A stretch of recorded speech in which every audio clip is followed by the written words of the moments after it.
Sahabat, kita simak pandangan Kang Deddy Mulyadi dalam hal kasus Pina Cirebon ini. Caption, go! Saya itu hidup saya sudah hampir 20 tahun dihabiskan dari hari ke hari, dari waktu ke waktu itu bertemu dengan orang-orang yang menghadapi masalah. Cuman bedanya dulu tidak ada media sosial. Karena hidup saya dihabiskan begitu, maka hati saya sangat terasah bagaimana membaca setiap masalah. Karena problem dari Indonesia itu adalah satu hal. Setiap orang diajarkan berpikir akademik, setiap orang diajarkan bagaimana membangun fisik, tapi dalam dunia kehidupan kita, termasuk dunia militer, dunia kepolisian, dunia birokrasi, ada satu yang hilang, membangun rasa. Padahal orang itu akan punya kejeniusan diri manakala rasanya punya ketajaman, bisa membaca situasi. Jadi dalam pandangan saya, kasus 6-7 terpidana yang mendekam di penjara seumur hidup di Cirebon dan satu sudah bebas saka total, itu adalah kasus amarah. Amarah siapa? Amarah Aep dan amarah Rudiana. Dua amarah ini saling bertemu.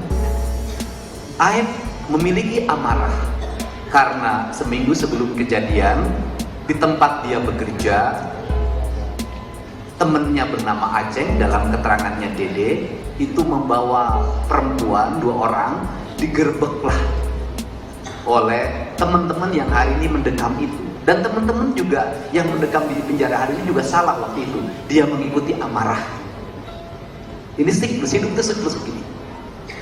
Nah kemudian dari situlah Aep memendam amarah. Saat Aep memendam amarah, Parudiana mendapatkan Eki dan Pina meninggal. Beberapa hari setelah itu, bisa jadi dalam dirinya itu ada kecurigaan yang dipicu oleh kesurupannya Linda. Linda kenapa kesurupan? Karena Linda juga mungkin terlalu banyak memendam amarah. Nah, direkam. Kemudian rekamannya diserahkan oleh kakaknya ke Parudiana. Dari situ, dari amarah yang sedang berkembang, bertemulah amarah Dede dan amarah Aep dan amarah Parudiana melalui salah satu anggotanya. Maka Aep yang bercerita tentang adanya anak-anak yang suka ngumpul di gang, kemudian nongkrong, kemudian disambungkan dengan kematian, maka api dan api bertemu dan terbakarlah Cirebon dengan amarah itu. Seluruh amarah itu terjadi karena apa? Karena ekonomi. Kenapa ekonomi? Mereka itu kenapa dihina? Mereka itu kenapa ditindas? Mereka itu kenapa diperlakukan tidak adil, tanpa bisa melakukan perlawanan hukum yang kuat? Karena mereka tak memiliki apapun dalam hidup. Mereka tidak punya koneksi terhadap kekuasaan. Mereka tidak punya koneksi terhadap advokasi yang mapan. Bahkan mereka tidak punya koneksi terhadap ekonomi yang membuat mereka terpuruk.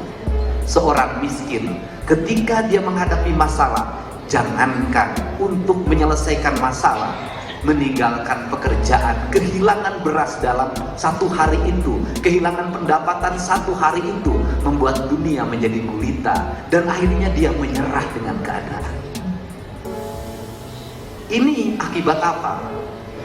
Negara tidak hadir di tengah-tengah mereka.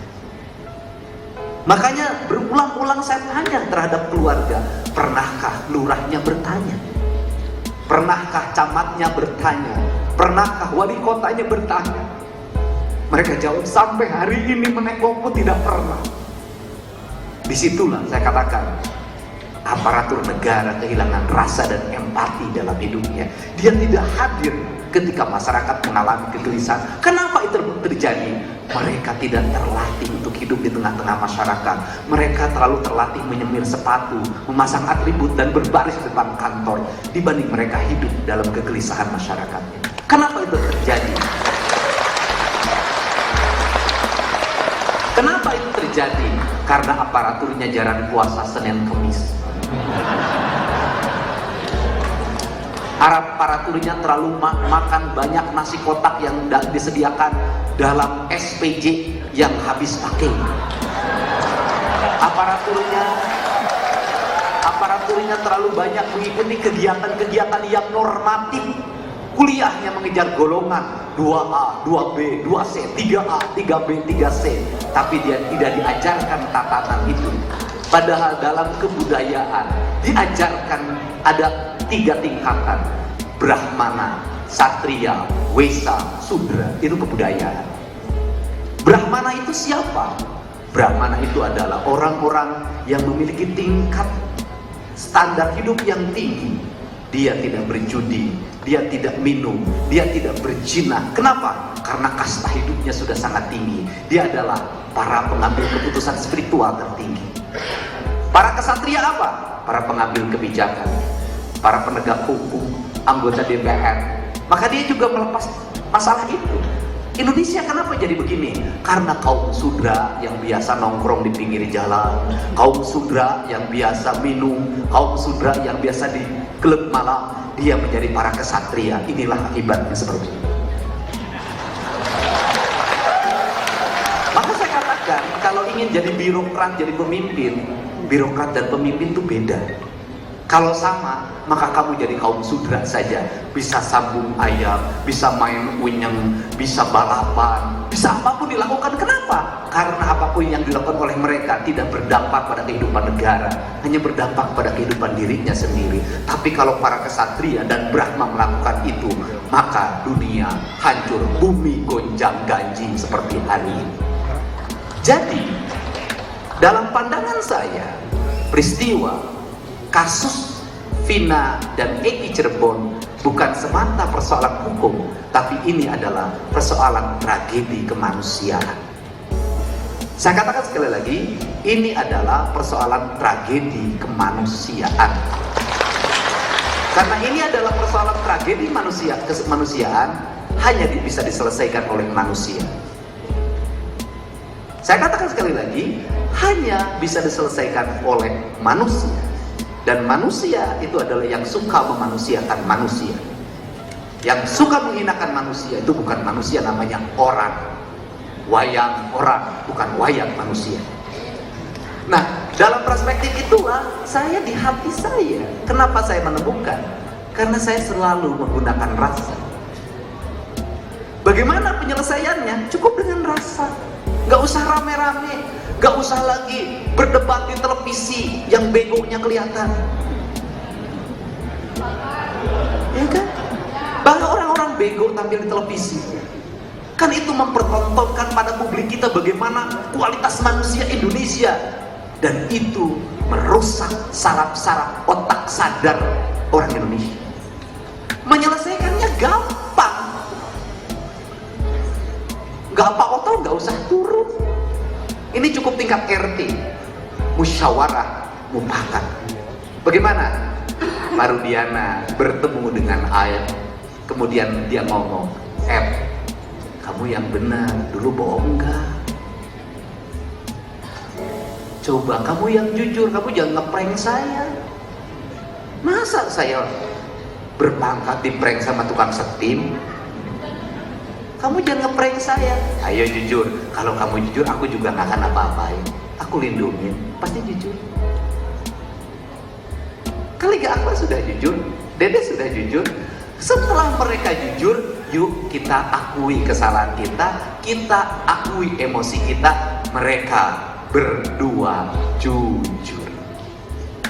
Kalau mereka berdua jujur, tinggal temui kuasa hukum. kami akan bikin pernyataan, kami dulu hilang terbakar amarah, kami dulu bohong, kami siap datang di PK 7 terpidana, membuat kesaksian sebagai nompung baru, selesai masalahnya. Tidak perlu Bareskrim harus periksa lama agar sampai subuh agar mereka ditemukan kesalahannya, kemudian menjadi tersangka, menjadi terpidana baru. Tidak mesti lagi ada gugat-menggugat, kemudian nanti para pimpinannya mendatangi keluarga yang hari ini dipidana, membuka pintu penjaranya, disambut pakai karpet merah sambil minta maaf. Maafkan atas kesalahan kami, silahkan bebaskan, kami akan menjamin kehidupanmu ke depan. Inilah negeri Pancasila yang sering kita ucapkan, yang sering kita tangkap orang-orang yang dianggap menentang Pancasila. Terima kasih, acara ini sudah selesai menurut saya.